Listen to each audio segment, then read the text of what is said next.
Benvidos aos debates de Correo Televisión. Hoxe imos falar da cidade e do camiño, case como se fosen seres vivos, como elementos dinamizadores. Para falar da cidade e do camiño, temos a dous amantes dos dous espazos e a dous grandes coñecedores de ambos elementos. Benvido José Manuel García Iglesias, catedrático de Historia da Arte, e benvido tamén Iago Seara, arquitecto. Benvidos os dous. E vou vos pedir aos dous que comecemos por algo que é como moi xeral, non? Que quen queira dos dous, se queredes incluso por orde alfabética, que comecedes facendo unha radiografía de Compostela. De Compostela no ano 2017. Como vedes vos Compostela a día de hoxe? Iago, se queres. Bueno, pois un espazo que é doblemente patrimonio mundial, que está registrado como tal pola superposición dun camiño que é patrimonio mundial e un conxunto histórico que é patrimonio mundial, que ademais o eixo de todo estas dúas, a cidade e o eixo do camiño, é a catedral e o que soporta inmaterial e espiritual a catedral, e que na realidade pois esta capacidade perceptiva sobre a cidade en general está, digamos, mediatizada pola presencia de un turismo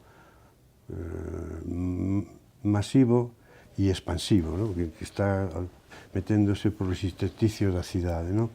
Entonces, a percepción, a paisaxe urbana, que moitas veces nos esquecemos de que existe a paisaxe urbana e que é un concepto moi importante, pois está mediatizada, como decía antes, por este tipo de turismo, ¿no?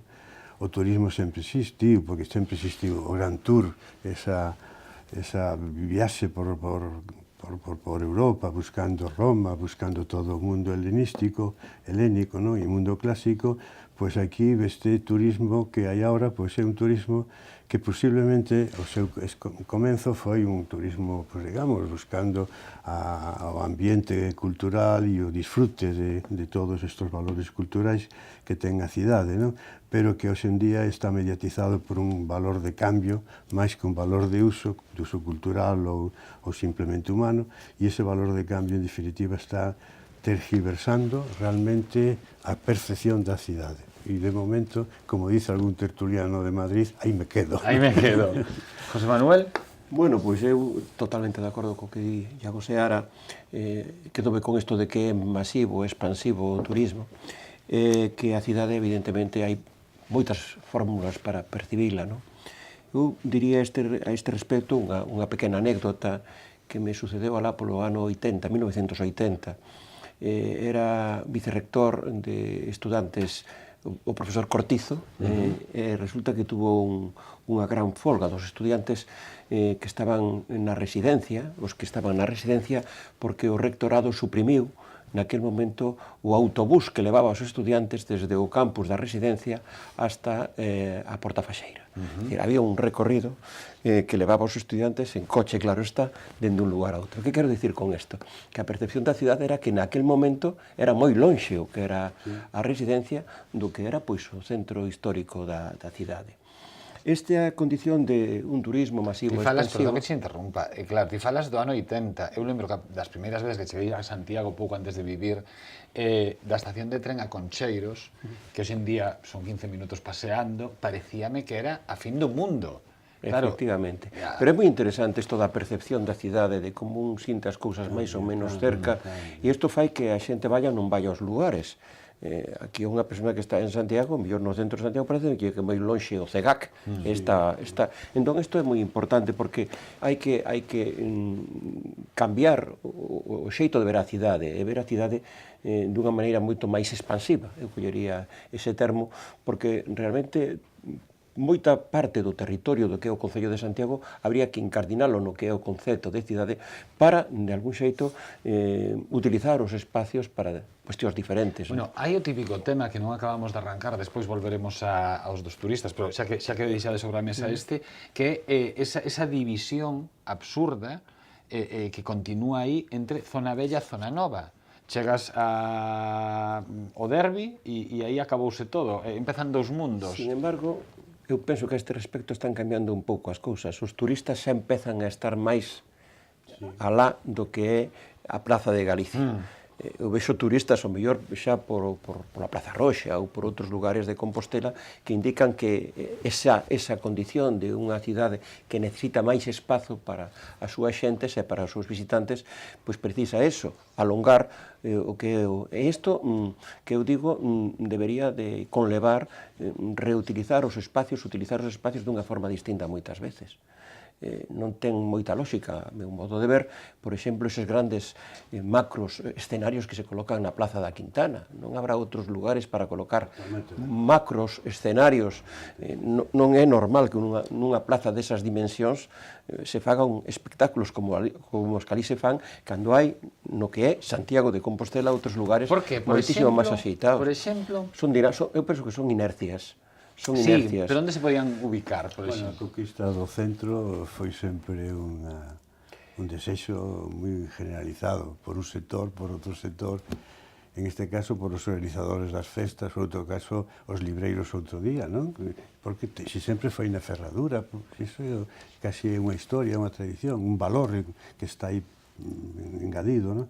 E ora colocado aí bueno, pues igual que hai un macro concerto, pues os libreiros queren poñer aí esa exposición, ou os mercadillos estos medievais, ou... Pero mira, ti, por exemplo, no espacio da Alameda, a Alameda utilízase prácticamente o 50% da Alameda.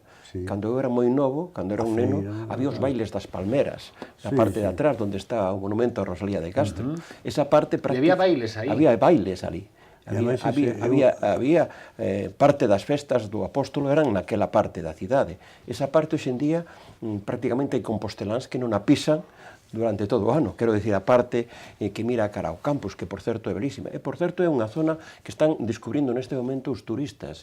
Hai guías turísticos que levan cara a hora de xantar os grupos a Alameda lle fan dar a volta inteira o que é o conxunto da ferradura. Paréceme moi ben, porque é outra vista da cidade. E despois, con respecto a esos usos, digamos, expositivos, o ensanche, a ampliación de Alameda, naceu con unha gran exposición, polo tanto hai aí xa como unha especie de tradición fundacional que debía de ser, digamos, un obxectivo de seguir conquistándolo e seguir usándolo.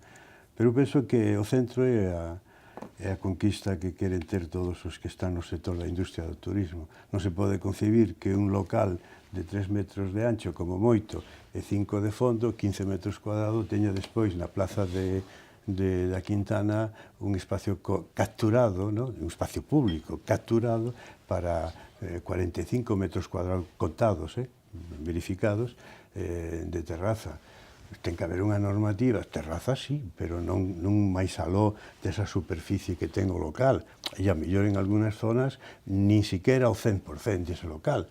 E además isto trae consigo unha expansión da oferta turística. Si tú as terrazas non son tantas ni tan desenroladas no entorno inmediato da catedral, hai outros bares que van estendéndose que poden ter esa posibilidad de ter uso como terraza e de distribuir un pouco as ganancias, as plusvalías que genera o turismo. O sea que eso necesita un plan director moi sesudo, moi ben plantexado de como hai que, ante esta realidade deste turismo masivo e expansivo, como hai que usar a cidade. A verdade é que os datos cada vez son maiores, os datos. Pero claro, é que o dato, calquera que se aproxime á catedral calquera día, ve colas nas plazas. Isto xa supón unha problemática, non digo un problema, tanto como unha problemática.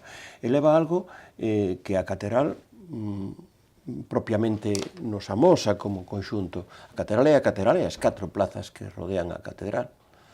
Isto hai que telo en conta. Todo o que é o entorno da catedral xurdiu en torno ao que é unha basílica como espacios que servían a distintas funcións catedralicias ou, digamos, que da peregrinación. Grandes ceremonias se facían, por exemplo, na Quintana. Sempre se entendeu como un lugar sagrado o espacio de platerías. xa non digamos o tema do Obradoiro, da Plaza do Hospital, a bella Plaza do Hospital, despois Plaza do Obradoiro, todo o que é a chegada, todo o que é o ceremonial da chegada pola Rúa da Zabachería ata a porta norte da Catedral. Que quero dicir con isto? Que a Catedral, nese concepto de masivo expansivo, tamén necesita expandirse no que é o seu propio entorno. E sería moi bo que esa catedral, no fondo a catedral é un relicario, e a xente se achega ao relicario e entra no relicario, pero o espacio exterior é parte do que é o culto xacobeo. Debe de ser entendido así, por exemplo, a entrada na Porta Santa, poño por caso. Cando falamos da Catedral de Santiago, estamos falando de algo realmente moi importante a nivel mundial. Pensemos nunha frase de Chueca Goitia. Chueca Goitia, cando fixo a gran historia de España a nivel dun só volumen importantísimo ata 1500, ata 1500, dende a prehistoria ata 1500, fai nun momento unha reflexión que é a seguinte. Di, bueno, se houbera que salvar en España, nesta España, neste conxunto da Península Ibérica, parte española, se houbera que salvar dous edificios, eses dous edificios serían a Mezquita de Córdoba e a Catedral de Santiago pola súa singularidade. Isto non son palabras menores. É dicir, o tema da importancia que ten a Catedral Románica de Santiago, con todo... E a importancia que ten quen di eso, porque un catedrático que tuve a sorte de disfrutalo en quinto curso de arquitectura, e ademais quen o di, un liberal, pero de pesa cabeza, non, por non dicir máis cuestións de adjetivos de as súas compromisos intelectuais e sociais, non?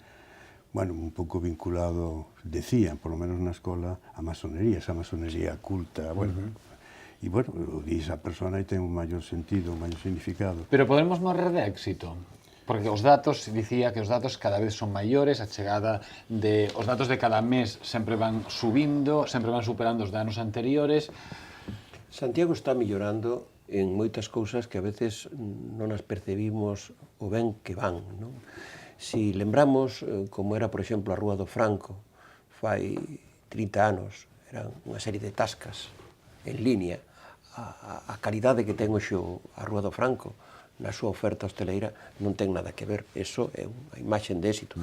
É verdade que hai outras imaxes do que é o crecemento da cidade, como é, por exemplo, todo ese tipo de negocio de turismo do mundo do recordo, que se está desnaturalizando. Ia deixar eso para o final, pero xa cos sacas podemos falar, porque a mí teme pasado, e corrixídeme se me equivoco, de ir a outras cidades e que haya unha imaxe, non? Unha imaxe da cidade, aparte de, bueno, que haya un recordo máis de...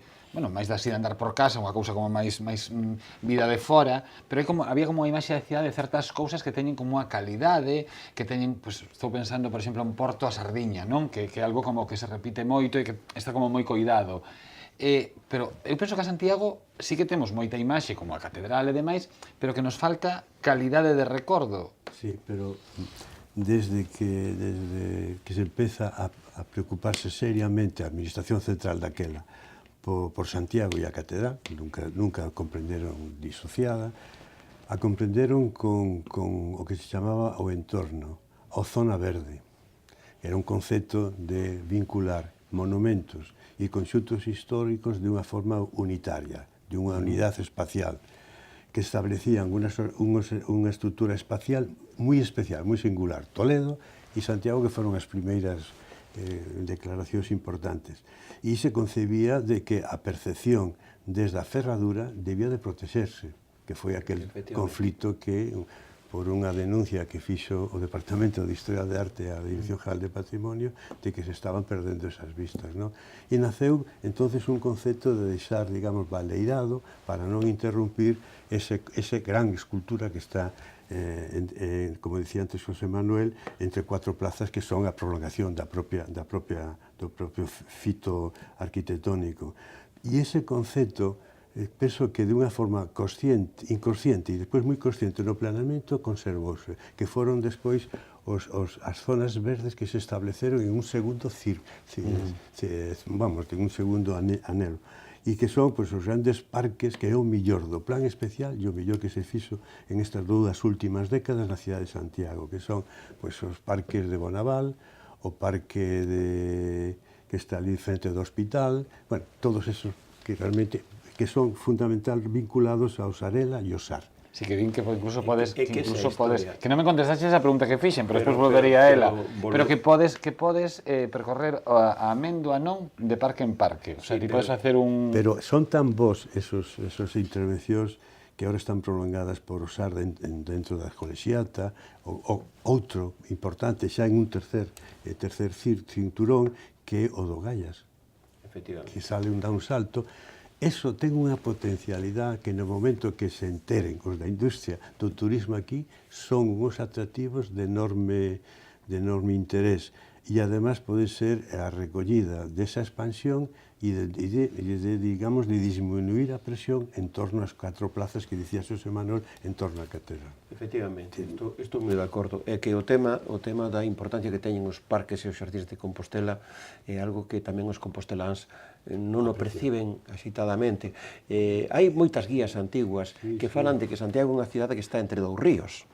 Esa idea de estar entre dous ríos, o Sar e o Sarela, o compostelano non ten tan percibido a nivel de que vivimos entre dous ríos, non? E ese redescubrimento deses cauces, esa utilización actual deses cauces é moi interesante. E xa non digamos o tema da cidade da cultura. Eso fai que a cidade este expansionándose dunha maneira que aporta ao conxunto da cidade novas solucións para moitas cousas. Hoxe, por exemplo, en el Correo Gallego ven na portada o tema do que é o Monte do Gozo, o Gallás, toda a zona do Gallás. Podríamos dicir o mismo do Monte do Gozo. Espacios que hoxe en día teñen unha potencialidade de uso que non solamente chegar, é despois disfrutar da cidade. Da cidade no seu conxunto, das súas potencialidades, das súas posibilidades. Por eso, contestando a túa pregunta de morrer de éxito, o éxito hai que acrecentalo no sentido de que non temos unha oferta pequena, sino que temos unha oferta que pode agrandarse, que está agrandándose de feito. E temos que asumila como tal e utilizala no seu conxunto.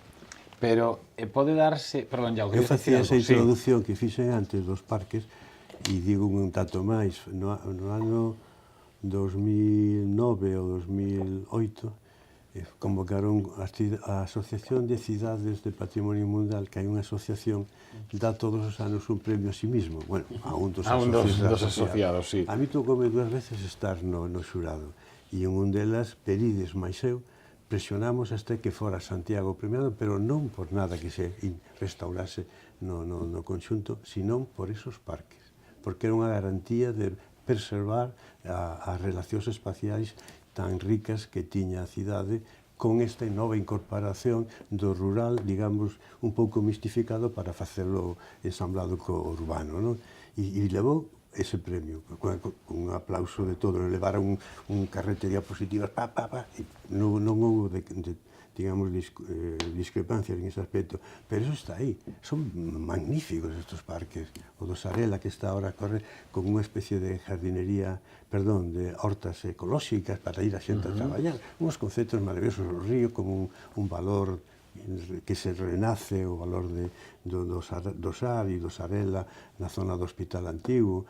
E despois está o do Corte Inglés, bueno, non sei o nome, pero bueno, está aí tamén. E o do Gallás. O do Gallás, esta mañá estaba vendo eu o parque este do lago que chaman, que entrando á esquerda inmediatamente, que ao mesmo tempo está dando todas as casas diseminadas aí, desestructuradas que había por aí, unha estructura, digamos, e un servicio, un parque.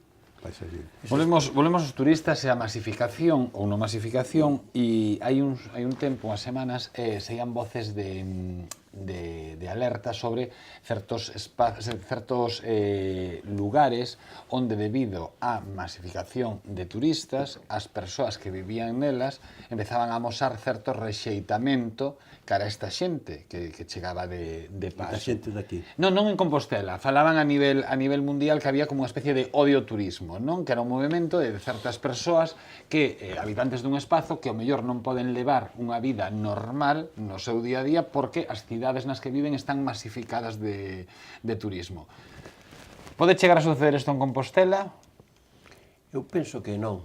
O perfil do compostelano non é exactamente ese. Ese, por exemplo, é un perfil que ten moitas veces o canario con respecto a xente que vai a Canarias. Son como dos mundos distintos, o dos visitantes de Canarias, os turistas que van a Canarias e o canario. Non se atopan en un lugar.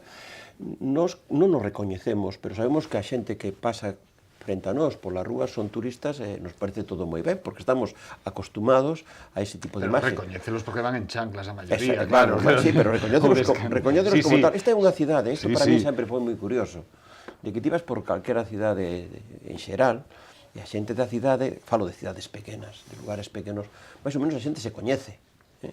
Aquí é moi normal, e sobre todo no verán, que ti vas pola rúa e non coñeces a casi nadie, porque casi nadie é de aquí. A min eso pareceme positivo.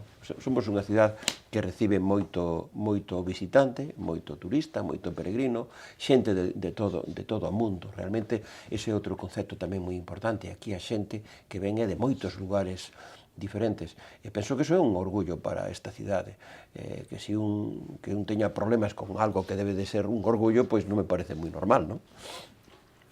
Bueno, eu penso que o propio turista que ten... A chamada é tan forte que se o turista que ven aquí non se atopa, digamos, cómodo, pregunta. A xente que ven pregunta, oye, hai outras cosas que ver. E despois xa os profesionales que se dedican a isto saben entonces adaptarse a esa demanda porque teñen cousas que expoñer, se non as tiveran. E iso é a oferta que ten Santiago, unha que está moi intensamente usada e case a veces moi atomizada, en un momento que hai unha demanda distinta, teñen moitísimas cousas que enseñar. Por lo tanto, esa é unha garantía.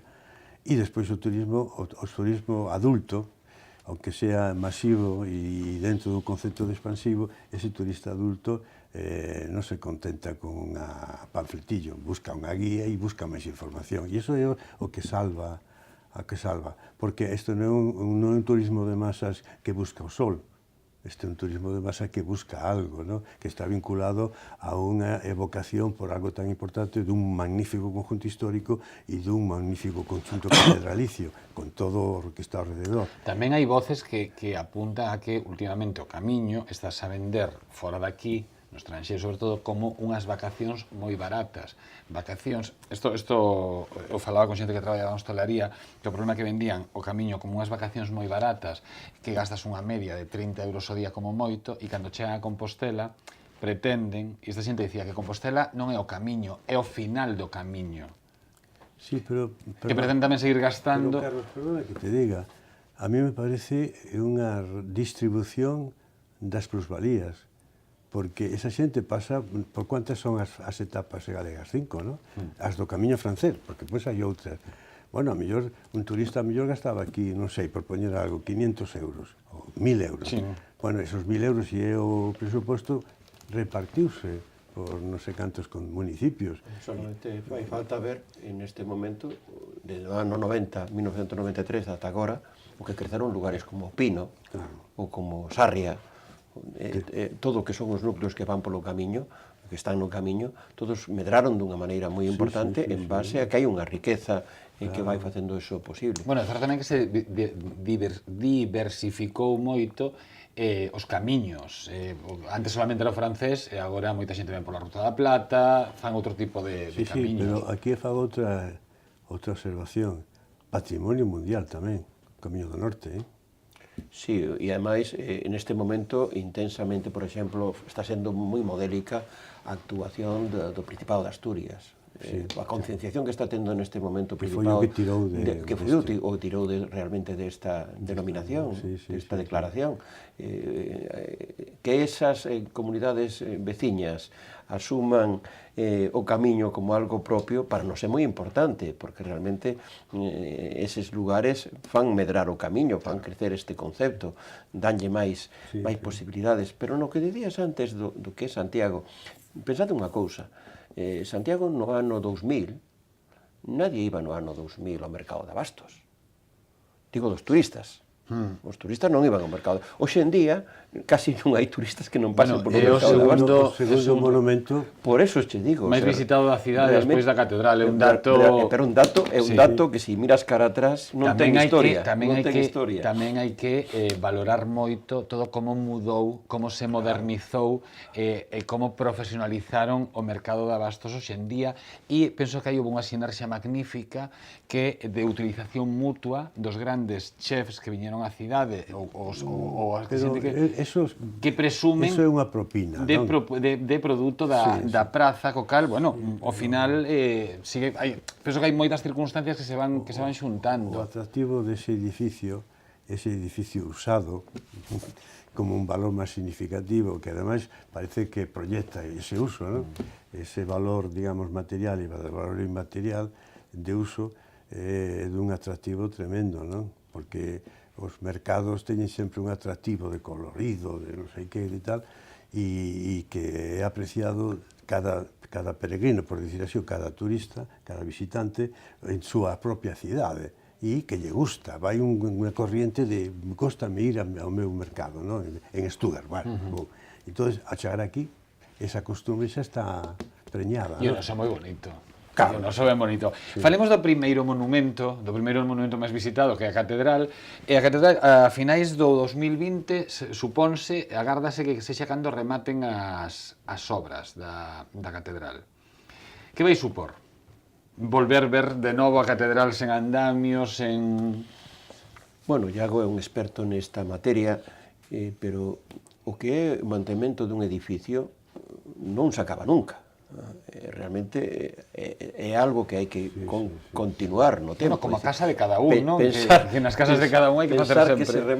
Pensar que se rematan as obras da catedral no ano 2020, que xa está para toda a vida da catedral, quero dicir, eso non é así. Non, pero a xente, mentres que non ve andamiaxes nin ve cousas, parece que xa está todo... Bueno, será fermoso volver a ver sin andamiaxes, que dúbe e acabe, pero a min gustaría manter esa reflexión de que as obras nun edificio, e sobre todo nun edificio barroco, os edificios barrocos, digo, na parte exterior, son moi complexos a hora do seu mantemento. Todo o sistema de grapas que enlazan as pezas e demais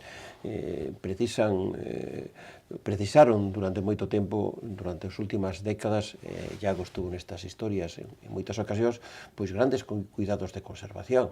É moi complicada. É curioso, faise moito máis bello un edificio barroco que un edificio románico. Mantén millor o que é a técnica románica, a técnica da arquitectura medieval no período románico, que na época barroca. Está feita tamén ten algo moi bo estas obras, que como leva tanto tempo tapada, ainda que siga, a imaxe da catedral é algo que vemos habitualmente, pero volver vela é como redescubrir algo que levamos xa uns anos vendo como por cachos, non? Sí, eu penso que... Ten un pouco de destape isto, claro, ten un pouco como de que te enseño, pero non del todo. Ten razón, José Manuel, que a min desde o ano, bueno, desde a Dirección General de Patrimonio, máis ben desde a Jefatura de Servicios, que foi onde tiñas que estar aí a pé de obra, non? A pé administrativamente de obra, non? Sí, a catedral desde o ano 82-83 a autonomía galega foi un dos obxectivos de mantenimento e conservación máis importante, porque intuía xa desde o principio o significado que tiña para ese ben tan importante económico que é a atracción da catedral, o camiño e a cidade. E a cidade non se pode desvincular. E eu, desde que cheguei aquí, o ano 82-83, hasta ahora, eu sempre recordo, como dice José Manuel, andamios, non? Andamios máis pequenos, máis grandes e tal.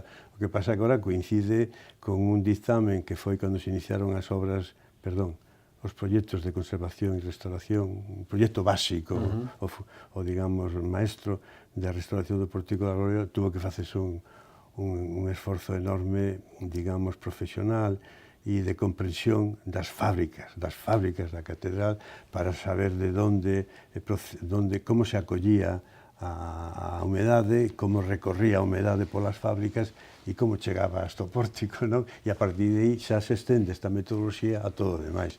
E a Fundación da Catedral, da Fundación, eu penso que un gran esforzo, digamos, administrativo e de responsabilidade co seu patrimonio e connivencia que as administracións fixo, digamos, a raíz do plan director un gran programa de proxecto director das obras que había que facer e está executándoas con un certo, digamos, rigor cronolóxico, non?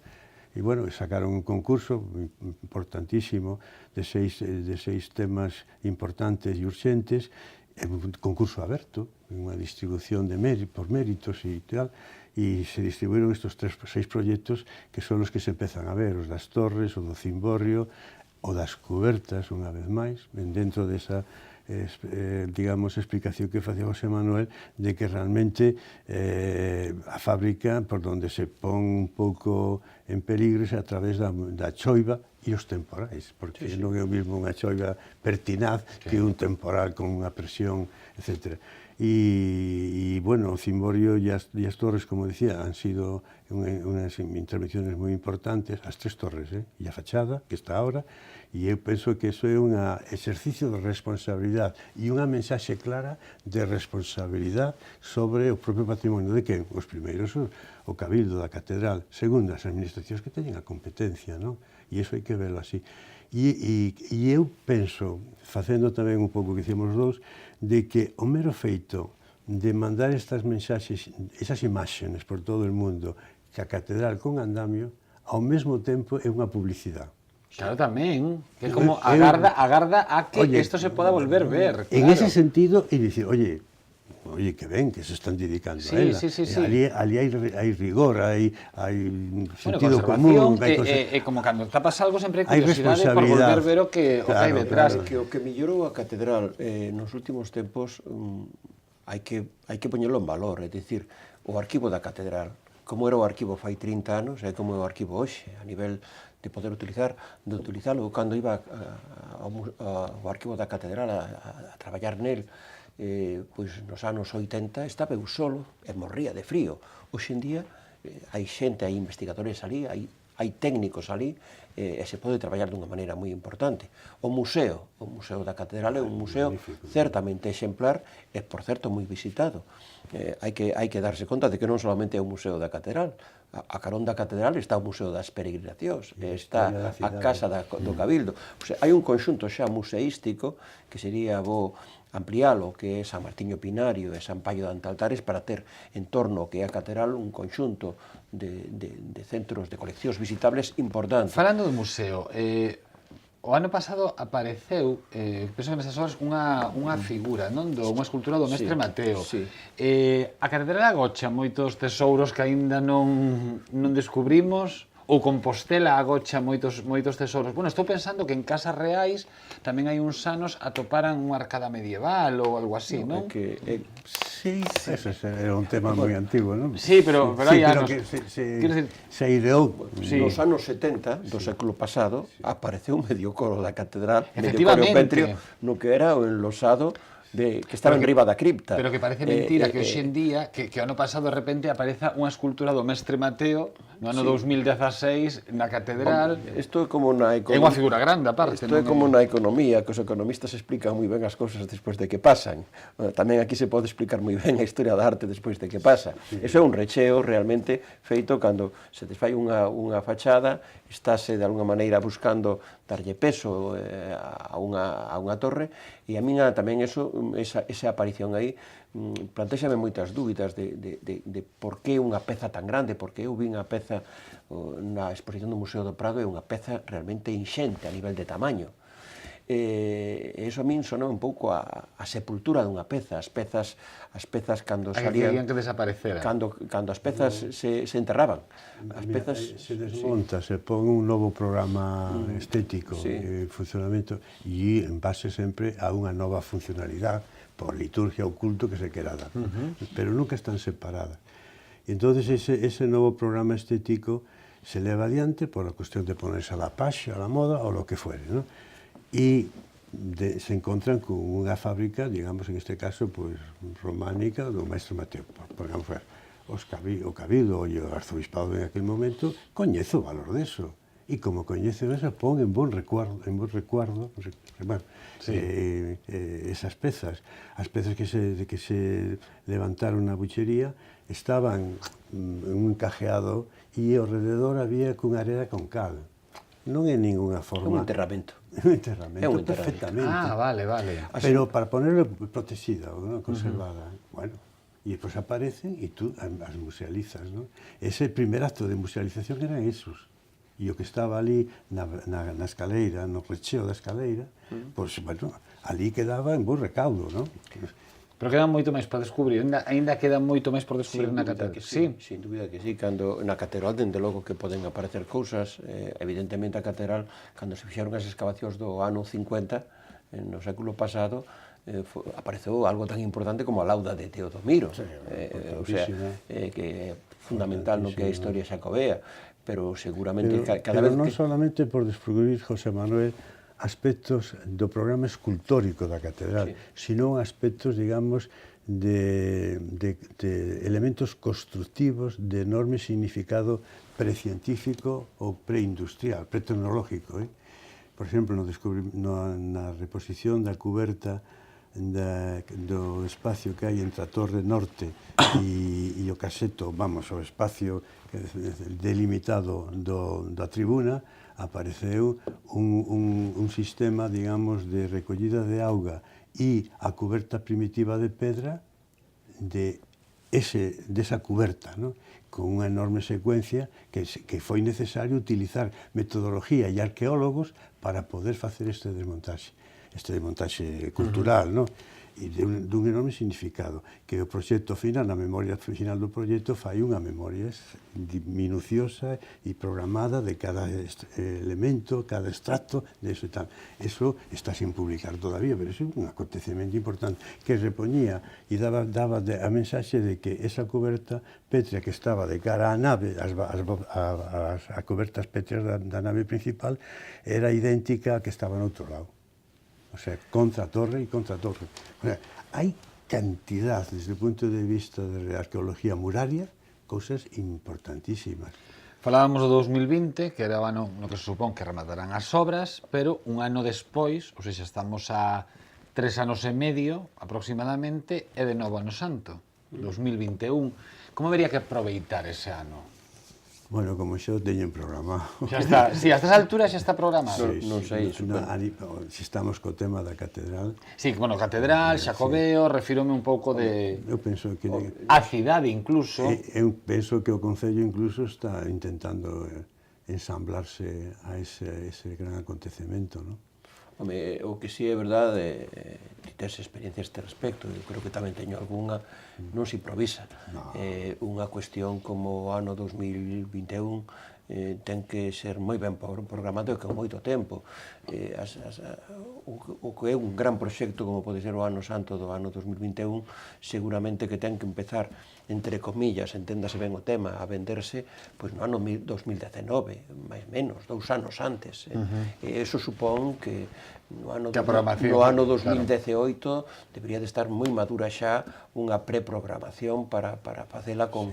E iso exixe pois unha planificación, necesita ter moita coordinación de moitas cousas para que exista un bo proxecto pois de cidade, un bo proxecto de carácter cultural, en exposicións, en concertos, incluso en publicacións, incluso non, é moi importante o mundo das publicacións. Hai un dato que a mí me parece moi importante e é que no que é a produción bibliográfica sobre o Camiño de Santiago e Santiago de Compostela no século XX, se publicaron moitos máis libros na última década do século XX que en todo o resto do século. O cual é moi singular, o sea, que se publiquen cousas. Naturalmente xa non estamos falando únicamente de publicacións en papel, estamos falando de difundir coñecemento, de difundir cidade. Isto hai que facelo con tempo. Eu penso que tal como están as programacións de todas as institucións, aunque a mellor en algún aspecto, de alguna cantidade de forma inconsciente, ¿no? Sin tal, pero mayoritariamente consciente, que este ano 2021 vai ser o territorio de Galicia polo soporte que é de todos os camiños. a programación do Xacobeo en poñer en valor os entornos, a traza e os entornos, que é importante, está, bueno, xa se está vendo, ¿no?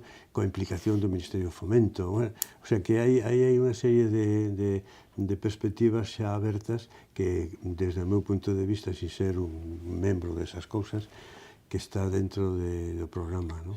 E van ser os camiños, e, por lo tanto, ao territorio como parte do entorno e da contorna e da zona de amortecemento. De feito, a lei última do Patrimonio Cultural Galego ve necesario que os monumentos de tipo territorial, de ámbito e de dimensión territorial, tengan unha contorna e, ademais, unha zona de amortecemento. Esos valores que se van diluindo hasta encontrarse con outros valores de outros monumentos territoriais ou monumentos edificados que se conserven. Esa comprensión de todo ese espacio. Claro, os camiños, si lle poso a contorna e a zona de amortecemento, esas dous niveles de ambiente protegido, ao final é toda Galicia. É que é así. Aquí se necesitan dous proxectos paralelos. Un proxecto de cidade e do entorno da cidade é un proxecto de Galicia, está clarísimo, porque Galicia está vertebrada por camiños de Santiago, e hai camiños como o Camiño do Norte, o camiño todo o mundo que ven do norte de Asturias, que evidentemente vai a ter nestes anos os de Fisterra, o de Portugal é clave tamén como camiño, e cada vez hai moita máis xente que está a facer ese camiño. Hai unha cuestión que compartimos, Iago máis eu, no ano 90-91, que foi cando foi Galicia no Tempo, partimos ese proxecto, e cando fixemos o catálogo de Galicia no Tempo, se fixo en varios idiomas. Estaba en italiano, en alemán, en portugués. O catálogo que máis se vendeu despois do castelán foi o portugués. Certo, porque... O portugués, o sea, o mundo portugués témolo aí tan perto e é un gran... Como era ese catálogo que era casi unha enciclopedia, era unha cousa ben grande. Tería sentido, xa que nomeades este hecho, tería sentido, a día de hoxe, no 2021, un Galicia no Tempo, unha macroexposición desas características? Un Galicia no Tempo sempre pertinente, vamos. Home, claro, ese foi o gran... Sempre pertinente, non? Sí. Ahora collería mellor outros aspectos, digamos, aspectos máis paisajísticos. Tería que ser outra cousa totalmente distinta. Pero no fondo era o mismo, poñer en valor e airear. Galicia no Tempo tuvo, entre outros valores, a parte didáctica, bueno, primeiro a parte de recuperación dun edificio moi importante, onde ti peches un traballo moi importante, como foi San Martiño Pinario. Pero despois tuvo outros eixes moi interesantes naquele momento.